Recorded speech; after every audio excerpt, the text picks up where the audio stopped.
In today's video, I'm going to teach you how to turn on speech in switch control in iPhone.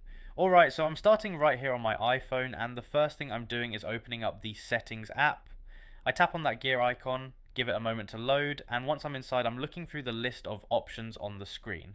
From here, I scroll down until I see accessibility, and once I find it, I tap on it to go inside. Now I'm in the accessibility menu, and I'm scanning through the options until I spot switch control.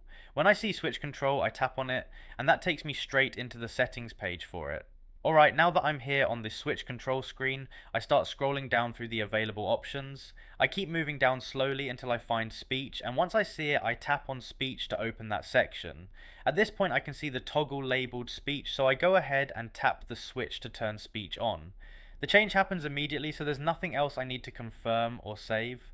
I pause for a moment just to make sure the toggle stays enabled and everything looks right. Now I'm backing out through the menu step by step, heading back toward the main screens. And that's really the entire process. Anytime you want to revisit it, just open settings, go into accessibility, tap switch control, scroll down to speech, and toggle it on or off again.